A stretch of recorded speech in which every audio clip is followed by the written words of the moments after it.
Free ಲೋಕ ಸಂಚಾರ ದುನಿಯಾ ಈ ಕಾರ್ಯಕ್ರಮಕ್ಕೆ ನಿಮಗೆಲ್ಲ ಮತ್ತೊಮ್ಮೆ ಸ್ವಾಗತ. ನಮ್ಮ ಜೊತೆಗೆ ಕೆ ಮಂಜೂರಿದ್ದಾರೆ ಮತ್ತು ಇನ್ನೊಬ್ಬ ನಿರ್ಮಾಪಕರು ಮತ್ತು ನಿರ್ಮಾಪಕರ ಸಂಘದ ಜಂಟಿ ಕಾರ್ಯದರ್ಶಿ ಪ್ರವೀಣ್ ನಮ್ಮೊಂದಿಗಿದ್ದಾರೆ. ನಮಸ್ಕಾರ, ನಿಮಗೆ ಸ್ವಾಗತ ಈ ಕಾರ್ಯಕ್ರಮಕ್ಕೆ. ಸೊ ನಾವು ಬೇರೆ ಬೇರೆ ವಿಚಾರಗಳಿಗೆ ಮಾತಾಡ್ತಿದ್ವಿ. ಇವತ್ತಿನ ಡೆವಲಪ್ಮೆಂಟ್ ಇನ್ನೊಂದು ಮಂಜು ಅವರು ಯಾವ ರೀತಿ ಟಾರ್ಗೆಟ್ ಮಾಡ್ತಾರೆ ಅಂತಂದರೆ, ಕೆಲವೊಂದ್ಸಲ ಗೊತ್ತಾಗುತ್ತೆ, ಕೆಲವೊಂದ್ಸಲ ಗೊತ್ತಾಗಲ್ಲ. ಕೆಲವೊಂದ್ಸಲ ಗೊತ್ತಾದರೆ ರಾಜೀನಾಮೆ ಕೊಟ್ಬಿಡ್ಬೇಕು, ಆ ಥರ ಮಾಡಿಬಿಡ್ತಾರೆ. ಇವತ್ತು ಸೂರಪ್ಪ ಒಬ್ಬರು ರಾಜೀನಾಮೆನೇ ಕೊಡಬೇಕಾಯ್ತು. ನೀವು ಆ ಥರ ಅಲ್ಲ, ನೀವು ಮಾತಾಡಿದ್ದಕ್ಕೆ ಅವ್ರು ರಾಜೀನಾಮೆ ಕೊಟ್ಟಿದ್ದಾರೆ. ಕಾರಣ ಸರ್ ಅಲ್ಲ, ಕಾರಣ ನೀವು ಹೇಳಬೇಕು, ನಾನು ಹೇಳಕ್ಕಿಲ್ಲ. ಕಾರಣ ನೀವು ಹೇಳಿ ಅಲ್ಲ. ನೀವು ಮುನಿರತ್ನ ಸರ್ ನಮ್ಗೆ ಒಳ್ಳೆ ಆತ್ಮೀಯ ಸ್ನೇಹಿತ ಸರ್ ಬಾಬು ಅವರು. ಆತ್ಮೀಯ ಸ್ನೇಹಿತರಿಗೆ ನಾವು ಅವರು ಸುಮಾರು 5-6 ವರ್ಷಗಳ ನಮ್ಮ ಅಣ್ಣ ವಿಷ್ಣುವರ್ಧನ್ ಅವ್ರ ಜೊತೆಲಿ ಇದ್ದಂತ ಅವ್ರ ಮನೇಲಿ ಜೊತೆಲಿ ಒಂದೇ ಸ್ನೇಹಿತರಿಗೆ ಈ ತರ ಮಾಡಿದ್ರೆ ಏನ್ ಮಾಡಿದೀನಿ? ಅಲ್ಲ, ನೀವು ರಾಜೀನಾಮೆ ಕೊಡೋ ತರ ಮಾಡಿದ್ರಿ ಅವ್ರಿಗೆ. ಏನ್ ನನ್ಗೆ ಗೊತ್ತಾಗ್ಲಿ ಎಂತಕ್ಕೆ ಕೊಟ್ರು ಅಂತ. ಯಾಕೆ ನೀವು ಕೇಳಿಲ್ವಾ ನಿಮ್ಮ ಸ್ನೇಹಿತರಿಗೆ ಅಂತ? ಯಾಕಪ್ಪ ಕೊಟ್ಟೆ ನೀನು ಯಾಕೆ ರಾಜೀನಾಮೆ? ರಾಜೀನಾಮೆ ಕೊಟ್ರು? ಮೋಸ್ಟ್ಲಿ ಅವ್ರು ರಾಜೀನಾಮೆ ಕೊಟ್ಟಿದ್ದು ಗೊತ್ತಾಗಿದೆ, ನನಗೆ ಗೊತ್ತಾಯ್ತು. ಕೆ ಮಂಜೂರಿಗೆಲ್ಲ ಮೋಸ್ಟ್ಲಿ ನ್ಯಾಯ ಸಿಕ್ಕಿಲ್ಲ. ನನ್ನ ಆತ್ಮೀಯ ಸ್ನೇಹಿತರು ಅವ್ರಿಗೆ ಇದೆಲ್ಲ ಗೊತ್ತಾಗಿದೆ. ಅವ್ರ ಮನಸ್ಸು ನೊಂದಿದೆ. ಅಲ್ಲಿ ಉಪಾಧ್ಯಕ್ಷರಾಗಿದ್ದಾರೆ, ಅವ್ರು ಯಾವ ಕಾರ್ಯದರ್ಶಿ ಆಗಿದ್ದಾರೆ, ಅವ್ರಿಗೆ ಯಾವ ರೀತಿ ಮಾತಾಡಲ್ಲ. ಅದಕ್ಕೇನೋ ಒಂದು ಕೂಡಿ ನ್ಯಾಯ ಅವರು ಮೋಸ್ಟ್ಲಿ ರಾಜೀನಾಮೆ ಕೊಟ್ಟಿದ್ದಾರೆ. ನಿಜವಾಗ್ಲೂ ಥ್ಯಾಂಕ್ಸ್ ಬಿಟ್ಟು ಮಿಸ್ಟರ್ ಸೂರಪ್ಪ ಮಂಜು. ನಾನು ಒಂದು ನಿಮ್ಗೆ ಹೇಳೋ ಒಂದು, ನೀವು ಪ್ರೊಡಕ್ಷನ್ ಬಿಟ್ಟು ನೀವು ಸ್ಕ್ರಿಪ್ಟ್ ಮಾಡಕ್ಕೆ ಶುರು ಮಾಡಿ. ಒಳ್ಳೆ ಸ್ಕ್ರೀನ್ ಪ್ಲೇ ಮಾಡ್ತೀರಾ ನೀವು ಅನ್ಸುತ್ತೆ. ಇಲ್ಲ ಸರ್, ನಾನು ಸ್ನೇಹಿತ ನಿಜವಾಗ್ಲೂ ನನಗೆ ಖುಷಿ ಆಗ್ತದೆ ಬಾಬು ಬಗ್ಗೆ. ಇವತ್ತು ನನಗೋಸ್ಕರ ರಾಜೀನಾಮೆ ಕೊಟ್ಟಿದ್ದಾರೆ ಅಂತ ಹೇಳಿದ್ಮೇಲೆ ನಂಗೆ ಖುಷಿ ಆಯ್ತು ನಿಜವಾಗ್ಲೂ ಬಾಬು ಅವರು. ಅವ್ರು ನಾನು ಸೀರಿಯಸ್ ಆಗಿ ಹೇಳ್ತೀನಿ ಕೇಳಿ, ತುಂಬಾ ಬೇಜಾರಲ್ಲಿದ್ದಾರೆ ಸೂರಪ್ಪ ಬಾಬು ಅವರು. ಯಾಕೆಂದ್ರೆ ನೀವು ಅವ್ರಿಗೆ ಹೇಳಿದ್ದು ಏನಂದ್ರೆ, ಮುನಿರತ್ನ ಅವರ ಕೆಲವು ಚೇಲಾಗಳಿದ್ದಾರೆ, ಅವರಿಂದನೇ ಹೀಗಾಗ್ತಾ ಇದೆ ಅನ್ನೋ ಒಂದು ಆರೋಪ ಹೊರಿಸಿದ್ರು ನೀವು. ಅದು ಪರೋಕ್ಷವಾಗಿ ಬಾಬು ಅವ್ರಿಗೆ ಮತ್ತು ಕೆಲವರು ಸ್ನೇಹಿತರಿಗೆ ತಟ್ಟಿತು, ಮನಸ್ಸಿಗೆ ಬೇಜಾರಾಯ್ತು. ಹೀಗಾಗಿ ಅವರು ಈಗ ಯಾಕೆ ಸರ್ ಅನ್ನಿಸ್ಕೊಳ್ಬೇಕು ನಾವು ಏನು ಮಾಡಲ್ದೇನೆ ಅಂತ ಅನ್ನೋ ಬೇಜಾರಲ್ಲ. ಬಾಬು ಅವರ ಹೆಸರಲ್ಲಿ ನಾನು ಎಲ್ಲರೂ ದಯವಿಟ್ಟು ಸೂರಪ್ಪ ಬಾಬು ಅಂತ ಏನಾರು ಹೇಳಿದ್ರೆ ಅವ್ರ ಮನಸ್ಸು ಹೋಗಿದ್ರೆ ಒಪ್ಕೋತೀನಿ. ಯಾರು ಕುಂಬಳಕಾಯಿ ಕಳಾದ್ರೆ ಯಾರು ಮೂಟ್ ನೋಡ್ಕೊಳ್ಳಿ. ಮೊದಲನೇ ಪಾಯಿಂಟ್ ಹೇಳ್ತೀನಿ, ಬಾಬು ಅವ್ರಿಗೆ ಗೊತ್ತಿದೆ ಯಾರು ಅಂತ. ಬಾಬು ಅವ್ರಿಗೂ ಗೊತ್ತಿದೆ, ಮತ್ತೆ ಇವ್ರ ಯಾಕೆ ರಾಜೀನಾಮೆ ಕೊಟ್ಟು? ಹೌದು, ಅವ್ರು ಕೇಳಬೇಕು, ನನಗಲ್ಲ. ಬಾಬು ಅವ್ರಿಗೆ ಗೊತ್ತಿದೆ. ಮುನಿರತ್ನವ್ರಿಗೆ ಯಾರು ಹೇಳ್ಕೊಡ್ತಾರೆ? ಮುನಿರತ್ನವ್ರು ನಿಜವಾಗ್ಲೂ ಒಳ್ಳೆ ನಮ್ಮ ಸ್ನೇಹಿತರು. ಕೆ ಮಂಜು ಗಾಡ್ ಫಾದರ್ ಬರೋದಕ್ಕೆ ಯಾವ ರೀತಿ ಅಭ್ಯಂತರ ಇರಲಿಲ್ಲ. ಯಾರೋ ಕೆಲವು ದಿನಗಳ ಮುಂಚೆ ಹೋಗಿ ಅವ್ರನ್ನ ನೀವು ಬಂದ್ಬಿಡಿ ದಯವಿಟ್ಟು, ರಜಾ ಇದೆ, ಗಾಡ್ ಫಾದರ್ ಆಕ್ಷನ್ ಸಿನಿಮಾ ಅದು ಚೆನ್ನಾಗಿರುತ್ತೆ. ಅದು ಗೊತ್ತಿದೆ. ನಾನು ದಯವಿಟ್ಟು ಅದನ್ನ ಅವ್ರ ಹೆಸರು ಬಹಿರಂಗ ಹೆಸರು ಬಹಿರಂಗ ಪಡಿಸಿದ್ರೆ ನಮ್ಗೆ ಗೊತ್ತಾಗೋ ಹೆಸರು ಯಾವ್ದು ಹೇಳಿ? ಬಾಬು ಅವರು. ಪಾಪ ಬಾಬು ಅವ್ರ ಅಲ್ಲ ಅಂದ್ರೆ ಬಾಬು ಅವ್ರ ನಿಮ್ಗೇನು ದ್ವೇಷ ಇರಬೇಕು ಅಂತ ಬಾಬು ನೋಡಿ ಇಲ್ಲ. ಯಾಕೆ ಸರ್, ಬಾಬು ನಾನು ಒಂದೇ ಸ್ನೇಹಿತ, ತುಂಬಾ ಆತ್ಮೀಯ ಸ್ನೇಹಿತರು. ದಿನ ಬೆಳಗಾದ್ರೆ ಮಾತಾಡ್ತೀರಿ. ಇವತ್ತು ರಾಜೀನಾಮೆ ಬೇರೆ ಕೊಡಿಸಿದ್ರ? ರಾಜೀನಾಮೆ ಅವ್ರು ಕೊಟ್ಟಿದ್ರೆ ನಿಜವಾಗ್ಲೂ ನನ್ನ ನಿರ್ಮಾಪಕ ನ್ಯಾಯ ಸಿಕ್ಕಿಲ್ಲ ನನ್ನ ಮಂಜು ಸ್ನೇಹಿತಂಗೆ. ಇಲ್ಲ, ನೀವು ಅದೇ ನಾ ಹೇಳಿದ್ನಲ್ಲ. ಇಲ್ಲ, ಬಾಬು ಅವ್ರು ಮಾಡಿದ್ರೆ ಇವತ್ತು ನಿಜವಾಗ್ಲೂ ಖುಷಿ ಆಯ್ತು. ಬಾಬು ಅವ್ರು ದಯವಿಟ್ಟು ನೀವು ಆ ರಾಜೀನಾಮೆ ಕೊಟ್ಬಿಟ್ಟು ದಯವಿಟ್ಟು ನಿರ್ಮಾಣಕ್ಕೆ ಬನ್ನಿ, ಸಿನಿಮಾ ಮಾಡೋಣ, ನಾವೆಲ್ಲ ಪ್ರೀತಿನ ಸಿನಿಮಾ ಮಾಡೋಣ.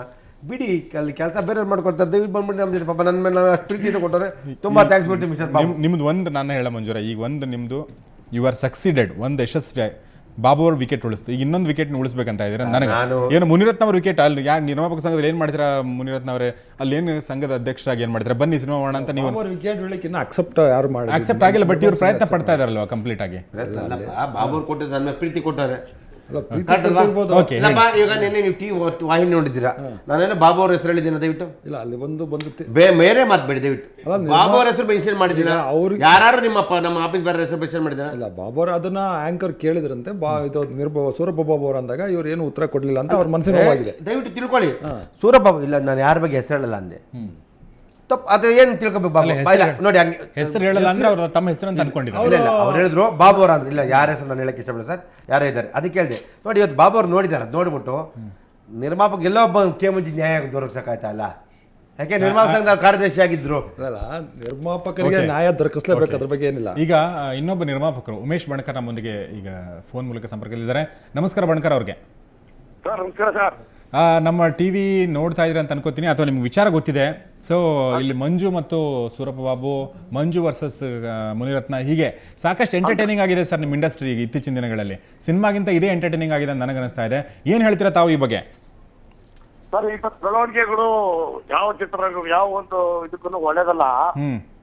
ಏನಪ್ಪಾ ಅಂದ್ರೆ ಒಂದು ಅರ್ಥ ಮಾಡ್ಕೊಂಡು ಹೋಗ್ಬೇಕು, ಮೊಟ್ಟ ಮೊದಲನೇದು. ಎರಡನೇದು, ಈಗ ಇವ್ರಿಬ್ರು ಬಲಿಷ್ಠರು. ಇವರು ಕೊಬ್ಬರಿ ಅಂದ್ರೆ ಕೋಕೋನಟ್, ಅವರು ಮುನಿರತ್ನ ಬಂದ್ರೆ ಟಾರು, ಎರಡು ಗಟ್ಟಿಯವು.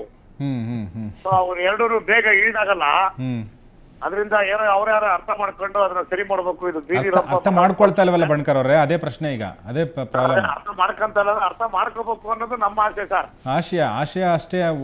ಆಶೆ ಆಗಿ ಉಳಿತಾ ಇದೆ. ಸ್ನೇಹಿತರೆ, ನಿಮ್ಗೆ ಗೊತ್ತಿದೆ, ನಾನು ತಮ್ಮ ಪ್ರತಿಯೊಂದು ಹಂತದಲ್ಲೂ ತಮಗೆ ತಿಳಿಸಿರ್ತೀನಿ. ಹೌದು. ಈಗ ನೀವು ನನಗೆ ನನ್ನ ಪರಿಸ್ಥಿತಿ ಇದ್ರೆ ಏನ್ ಮಾಡ್ತೀರಿ ಮುನೀಶ್ ಬಣ್ಕರ್? ಇಲ್ಲ ಮಂಜೂರ, ಯಾಕಂದ್ರೆ ಇದು ಸೀಸನ್ ಎರಡರಲ್ಲೂ ಯಾರು ಈಗ ಒಂದು ಈ ಸೀಸನ್ ಲಾಭ ಪಡಿಬೇಕು ಅಂತಕ್ಕಂಥದ್ದು ಪ್ರತಿಯೊಬ್ಬ ನಿರ್ಮಾಪಕರು, ಯಾಕಂದ್ರೆ ತಾವು ಹಿರಿಯ ನಿರ್ಮಾಪಕರು, ದೊಡ್ಡ ನಿರ್ಮಾಪಕರು, ಅವ್ರನ್ನು ಕೂಡ ದೊಡ್ಡ ನಿರ್ಮಾಪಕರು ಏನಂದ್ರೆ ಇವನ್ನೆಲ್ಲ ಒಂಚೂರು ಪ್ರೀವಿಯಸ್ ಆಗಿ 1 ತಿಂಗಳು 1.5 ತಿಂಗಳು ಮುಂಚೆನೆ ಕೂತ್ಕೊಂಡು ಸೌಹಾರ್ದಯುತವಾದಂತ ಒಂದು ವಾತಾವರಣ ಸೃಷ್ಟಿ ಮಾಡ್ಕೊಂಡು ಫೈನಲ್ ಆಗಿ ಮಾಡ್ಕೊಂಡ್ರೆ ಈ ಕನ್ನಡದ ಉದ್ಯಮದ ಹಿತದೃಷ್ಟಿಯಿಂದ ಒಳ್ಳೇದು ಅಂತಕ್ಕಂಥದ್ದು ನನ್ನ ವೈಯಕ್ತಿಕ ನಾನು ಭಾವನೆ. ಅದೇ ಹೇಳಿದೆ, ಕನ್ನಡಕ್ಕೆ ಕನ್ನಡ ಚಿತ್ರನೇ ಪೈಪೋಟಿ ಆಗಬಾರದು, ಬೇರೆ ಭಾಷೆಗಳಿಗಿಂತ ನಾವೇನು ಕಮ್ಮಿ ಇಲ್ಲ, ನಮ್ಮ ಅದ್ದೂರಿತನ ಇದೆ ಅಂತ ಸಿನಿಮಾಗಳನ್ನ ನಾವು 2 ವಾರ ಗ್ಯಾಪ್ಗಳ ನಂತರ ಬನ್ನಿ ಅಂತ ನನ್ನ ಏಕೆ ಕಾಲದಲ್ಲಿ ಒಂದೇ ಸಿನಿಮಾ ಆದ್ರಿಂದ ಒಂದೇ ನಾಯಕ ನಟ ಆದ್ರಿಂದ 10 ವಾರ ನಂತರ ಗ್ಯಾಪ್ ಕೊಡಿ ನಾನು ಹೇಳಿದ್ದೀನಿ. ತಪ್ಪೇನಾರು ಇದೆಯಾ? ಅಲ್ಲ ತಪ್ಪೇನಿಲ್ಲ, ಬಟ್ ಅದೇ ಹೇಳಿದ್ನಲ್ಲ, ತಾವು ಇಬ್ರುನು ಈಗ ಬೇರೆಯವ್ರು ಯಾರೇ ಬಂದು ಇನ್ನೇನ್ ಮಾಡಿದ್ರು ನಿಮ್ಮ ಮನಸ್ಥಿತಿಗಳು ಮೊದಲು ಸರಿ ಹೋಗ್ಬೇಕು ಅಂತಕ್ಕಂಥ ನನ್ನ ಭಾವನೆ. ಮಂಜೂರೇ ಬಣಕರ್ ಅವರೇ, ನಾವು ಲೆಟ್ಸ್ ಹೋಪ್ ನಾಳೆ ಅಂಬರೀಷ್ ನೇತೃತ್ವದಲ್ಲಿ ಏನು ಸಭೆ ನಡೀತದೆ ಆ ಸಭೆಯಲ್ಲಿ ಆದರೂ ಒಂದು ಒಳ್ಳೆ ತೀರ್ಮಾನ, ಎಲ್ರಿಗೂ ಸಮ್ಮತವಾಗುವಂಥ ತೀರ್ಮಾನ ಕೈಗೊಳ್ತಾರೆ ಅಂತ ಹೇಳಿ. ಸೊ ಧನ್ಯವಾದ ನಮ್ಮ ಜೊತೆ ಮಾತಾಡೋದಕ್ಕಾಗಿ. ಇನ್ನು ಪ್ರವೀಣ್ ನೀವೇನು ಹೇಳ್ತೀರಾ? ನೀವು ಸಾಕಷ್ಟು ಚಿತ್ರಗಳು ಮಾಡಿದ್ರೆ, ಈ ಥರ ಒಂದು ಗಲಾಟೆ ನಡೀತಾ ಇದೆ, ತಾವೇನು ಹೇಳ್ತೀರಾ? ಸೊ ಈ ಗಲಾಟೆನಲ್ಲಿ ಏನಾಗಿದೆ ಅಂದರೆ, ಈಗ ಒಬ್ಬರೇ ನಟರು, ಇದ್ರ ನಟರು ಕೆಲವು ಟೈಮ್ ಈ ಜವಾಬ್ದಾರಿ ವಹಿಸ್ಕೋಬೇಕಾಗುತ್ತೆ. ಯಾರು ವಹಿಸ್ಕೋಬೇಕು? ನಟರು, ನಾಯಕ ನಟರು. ನೀವು ಫುಲ್ ಬಾಲ್ ಅವರು ಅಂಗಳದಲ್ಲಿ ಹಾಕ್ತಾ ಇದ್ದೀರಾ? ಖಂಡಿತ. ಯಾಕೆ ಅವರು ವಹಿಸ್ಕೋಬೇಕು? ಅಲ್ಲ, ವಹಿಸ್ಕೋಬೇಕು ಅಂದ್ರೆ ಒಂದು ಚಿತ್ರಕ್ಕೆ ಕಾಲ್ ಸೀಟ್ ಕೊಡಬೇಕಾದಾಗ ಯಾವ ಚಿತ್ರ ಮೊದಲು ಬರಬೇಕು, ಯಾವ ಚಿತ್ರ ಆಮೇಲೆ ಬರಬೇಕು, ಯಾವ ಚಿತ್ರ ಫಸ್ಟ್ ಫಿನಿಶ್ ಮಾಡಿದ್ದಾರೆ ಅನ್ನೋದು ನೋಡ್ಬೇಕಾಗುತ್ತೆ. ನಿರ್ಮಾಪಕರು ಬಂಡವಾಳ ಏನು ಹಾಕಿದ್ದಾರೆ ಅನ್ನೋದು ಕೂಡ ನೋಡ್ಬೇಕಾಗುತ್ತೆ. ಇಲ್ಲಿ ಸಮಸ್ಯೆ ಏನಾಗಿದೆ, ಒಂದು ಹುಲಿ ಒಂದು ಸಿಂಹ ಇದ್ದಂಗಿದೆ ಇಲ್ಲಿ. ಈಗ ಯಾರೇನು ಕಡಿಮೆ ಇಲ್ಲ, ಉಮೇಶ್ ಬಣ್ಕರ್ ಹೇಳಿದಂಗೆ ಯಾರೇನು ಕಡಿಮೆ ಏನಿಲ್ಲ.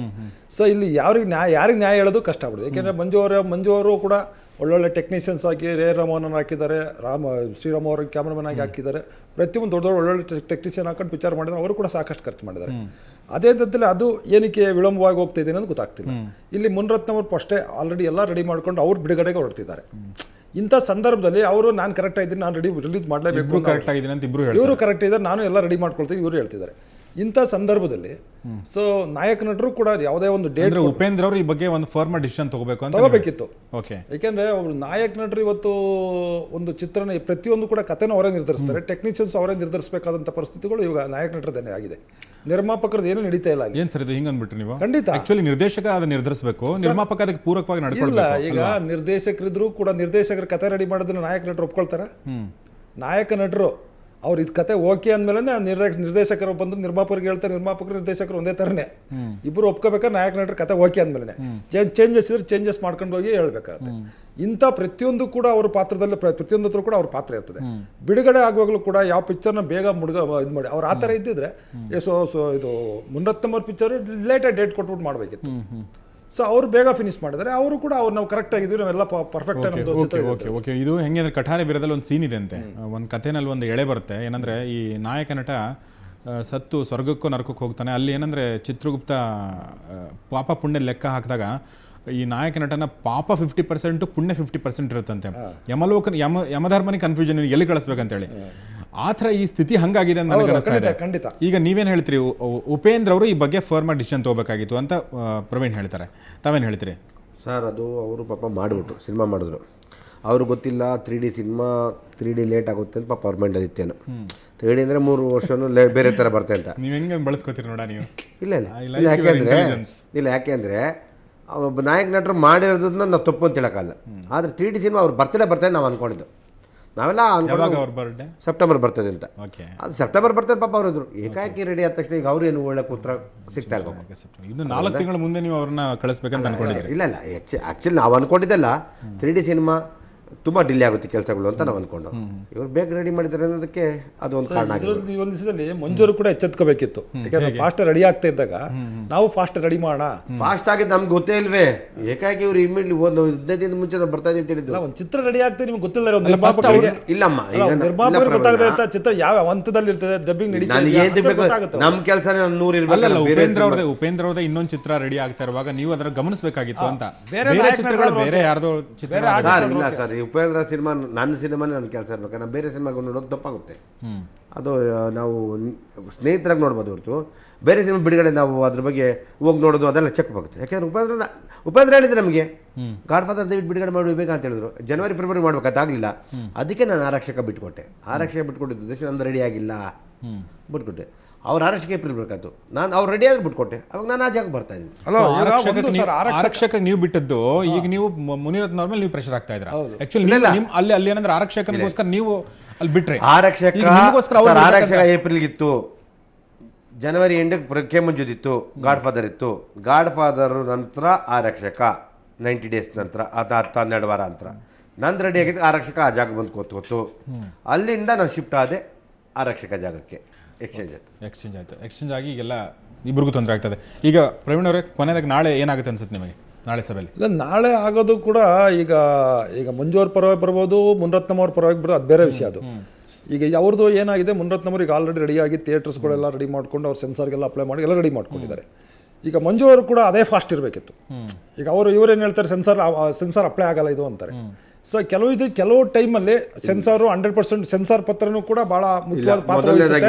100% ಕೂಡ ಬಹಳ ಮುಖ್ಯವಾದ ಪಾತ್ರ ವಹಿಸುತ್ತೆ. ಪ್ರವೀಣ್ ಹೇಳ್ತೀನಿ, ಸೆನ್ಸರ್ನ ನಾವಿಬ್ರು ಅವತ್ತು ಇದೇ ನಿಮ್ಮ ವಾಹಿನಿ ಚಿತ್ರದಲ್ಲಿ ಸೆನ್ಸಾರ್ ಬಗ್ಗೆ ತಲೆ ಕನ್ನಡ ಹೇಳಿದ್ರಿ. ಇವತ್ತು ಸುಮ್ಮನೆ ಯಾಕೆಂದ್ರೆ ನೆಪ ಮಾತ್ರ ಒಡ್ಡಿ ನಮ್ಮನ್ನ ಬದಲಾವಣೆ ಚೇಂಜ್ ಮಾಡಬಹುದು. ಓಕೆ ಮಂಜೂರ, ಈಗ ಕೊನೆಯದಾಗಿ ಇಲ್ಲ ಸಮಯ ಅಭಾವ ಇರೋದ್ರಿಂದ ಒಂದೇ ಒಂದು ಪ್ರಶ್ನೆ, ಕೊನೆ ಪ್ರಶ್ನೆ. ನಾಳೆ ಇಷ್ಟೊತ್ತಿಗೆ, ನಾಳೆ 4 ಗಂಟೆಗೆ ಶುರು ಆಗ್ತಾ ಇದೆ, ಬಹುಶಃ ನಾಳೆ ಒಂದು 5:30-6 ಗಂಟೆಗೆ ತೀರ್ಮಾನ ಹೊರಬೀಳುತ್ತೆ. ಯಾವುದೇ ತೀರ್ಮಾನ ಬಂದರೂ ಕೂಡ ನೀವು ಬಂದು ಅದನ್ನು ಖುಷಿಯಿಂದ ಒಪ್ಕೋತೀರಿ? ನಿಜವಾಗ್ಲೂ ಒಪ್ಕೋತೀನಿ ಸರ್, ನಾನು ಉದ್ಯಮಕ್ಕಿಂತ ದೊಡ್ಡವನಲ್ಲ, ನನ್ನ ಉದ್ಯಮನೇ ನನ್ನ ದೊಡ್ಡದು, ನಾನು ಅವ್ರು ಹೇಳಿದ ತೀರ್ಮಾನ. ಓಕೆ, ಧನ್ಯವಾದ ಮಂಜೂರ, ಧನ್ಯವಾದ ಪ್ರವೀಣ್, ಇಬ್ಬರು ನಿರ್ಮಾಪಕರಿಗೆ ಧನ್ಯವಾದ ಹೇಳ್ತೇನೆ. ಮತ್ತು ಈ ಕಾರ್ಯಕ್ರಮ ಮುಗಿಸ್ತಾ ಇದ್ದೀನಿ. ಒಟ್ಟಿನಲ್ಲಿ ಪ್ರೇಕ್ಷಕರಿಗೆ ರಸದೌತಣ ಕಾರ್ಯದ ಈ ಎಲ್ಲ ವಿವಾದಗಳ ಹೊರತಾಗಿ ಥಿಯೇಟರ್ಗೆ ಬರುವಂಥ ಪ್ರೇಕ್ಷಕನಿಗೆ ಇವು ಯಾವುದು ಮ್ಯಾಟ್ರ್ ಆಗಲ್ಲ. ಸಿನಿಮಾ ಚೆನ್ನಾಗಿದ್ದರೆ ಹಿ ವಿಲ್ ಎಂಜಾಯ್ ಇಟ್. ಆದರೆ 3 ಸಿನಿಮಾಗಳು ದೊಡ್ಡ ಸಿನಿಮಾಗಳು, ಅದ್ದೂರಿ ಸಿನಿಮಾಗಳು ಮತ್ತು ತುಂಬ ಮಹತ್ವಾಕಾಂಕ್ಷಿ ಚಿತ್ರಗಳು. ಸೊ ಒಟ್ಟಿನಲ್ಲಿ ಪ್ರೇಕ್ಷಕನಿಗೆ ರಸದೌತಣ ಕಾರ್ಯದೆ. ಈ ಎಲ್ಲ ಚಿತ್ರಗಳನ್ನ ನೋಡಿ ಎಂಜಾಯ್ ಮಾಡಿ ಎಲ್ಲ ಚಿತ್ರಗಳಿಗೆ ಗೆಲ್ಲುವಂತಾಗಲಿ ಅಂತ ಹಾರೈಸ್ತೀವಿ. ಈ ಕಾರ್ಯಕ್ರಮ ಮುಗಿಸ್ತಾ ಇದ್ದೀನಿ. ಕ್ಷಣ ಕ್ಷಣದ ಸುದ್ದಿಗಾಗಿ ನೋಡ್ತಾರೆ ಸುವರ್ಣ ನ್ಯೂಸ್ 24/7.